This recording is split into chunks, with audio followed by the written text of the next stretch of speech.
Genealogy and performance can be recalled from today's computerized equivalent to Mr. Weatherby's register.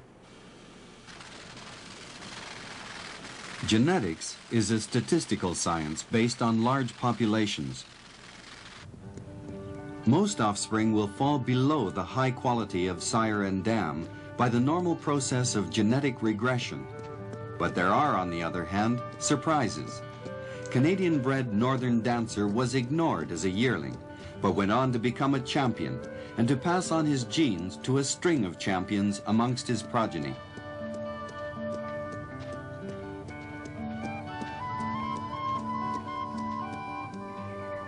His famous son Nijinsky, out of Flaming Page, was a winner of England's Triple Crown.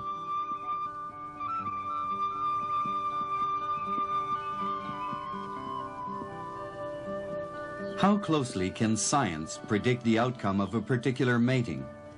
Does the study of genetics support the mystique of ancient bloodlines? Science obviously can't answer all the problems in thoroughbred breeding. In fact, obviously we don't want to take all the uncertainty out of the business, or we wouldn't have an industry anymore. But if I were putting my money on breeding decisions in the thoroughbred industry, I would tend to put it on actual recorded performance, particularly handicap ratings and so on, these actual objective measures of track performance. I would pay a lot more attention to close relatives rather than distant ones. Anything beyond a grandparent, I'd be prepared to throw out the window, forget about. Science says that today's animal, and particularly its offspring, has so few genes in common with anything that's 3 generations in the past that you're wasting your time using that remote ancestor as a guide to what will happen today.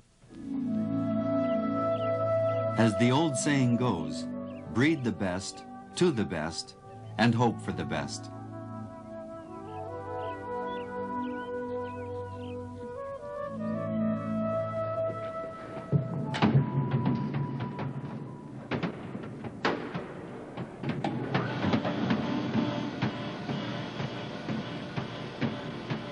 Stallions are the most rigorously selected, and those at Winfield's farm are kept fit for their work. Only 2 of every 100 colts pass on their genes, a selection far more intense than in nature. A stallion will cover about 50 mares in a season. 2/3 of these will be fertile. Something over 30 foals, therefore, will be the progeny of one stallion.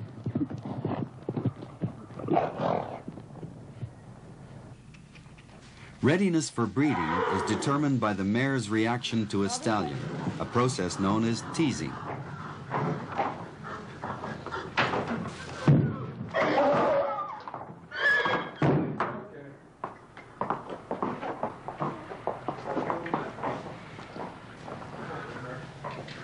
When a mare is in estrus, she will tend to accept the stallion's attentions. The lowly teasing stallion is only required to show ambitions toward parenthood, to test the mare's response. Okay, that's good. But ambition is as far as he will be allowed to go.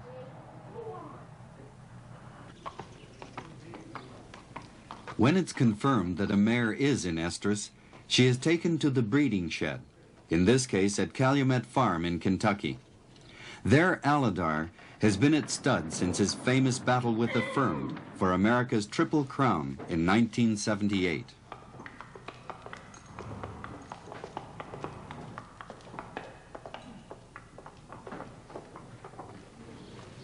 The mare is protected from being bitten by the stallion. But she also has a twitch on her upper lip to distract her if necessary. As an added precaution, a front leg is temporarily strapped to discourage her from kicking and possibly injuring the stallion, a multi-million-dollar investment. When she has accepted the stallion, her leg is released.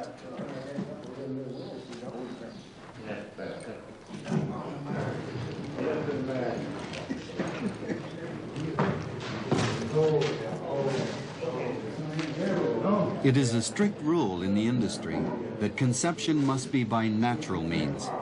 Artificial insemination could drastically narrow the already highly selective male contribution to the breed.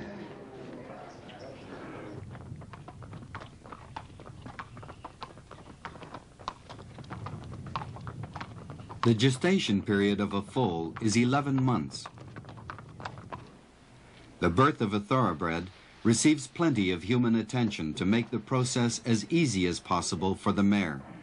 But many of the instincts and attributes acquired by the horse for survival in the wild have remained deeply encoded within it, even after generations of domestication.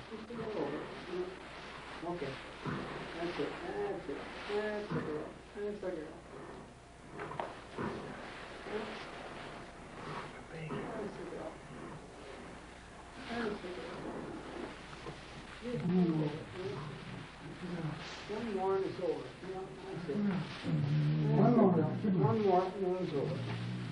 Another good one. Another one. Come on. Another good one. Come on. That's a girl. Come on. Come on, girl. Another one. Come on. Come on. That's a girl.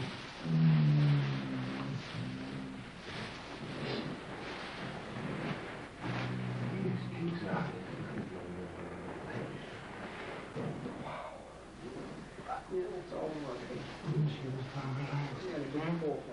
She was probably yeah, it's okay. It's all right. It's okay. No, it's okay. It's okay. Yeah, it's okay. It's okay. It's okay. Yeah, it's okay. It's okay. Yeah, everybody okay. The umbilical cord is cut, although the mare herself will later look for the cord in order to bite it off. There is one imperative: to be quickly up and on the move. With predators on the open plain, there would be no period of grace. Flight would be the sole defense. Is that coming in? Within 15 minutes of leaving the womb, the foal is attempting to stand.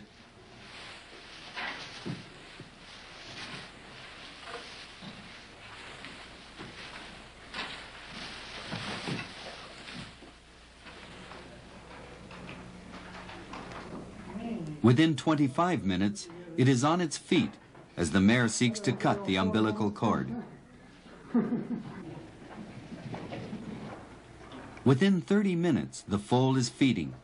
This is the point where nature ends and the nurture of a racing thoroughbred begins. Within a day or so of birth, the foal will be running with the herd with an astonishingly precocious gait.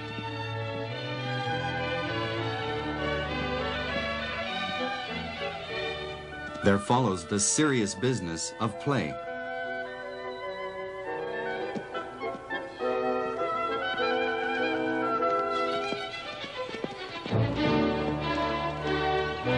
Coordination will be of paramount importance to the future athlete, and this is very much a matter of genes. This all goes back to what's called the motor program. There is a so-called motor program contained mostly in the spinal cord, and this controls the timing of the legs, how the limbs move. It's pretty much a hardwired affair. The thesis in gait analysis is that the animal has a hardwired program in there, that he can do very little to control, and that the trainer can do very little to control. Great horses are born, they're not made. Character is also highly dependent on heredity. Which of these yearlings carry within them the magic combination of speed, stamina, and the will to be first?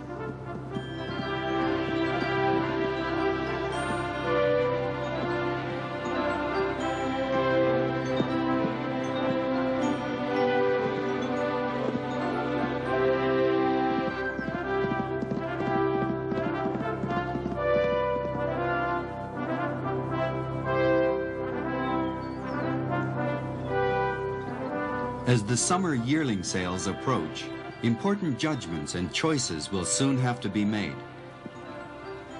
Will this Winfield colt out of South Ocean carry on the multi-million-dollar tradition of his sire, Northern Dancer.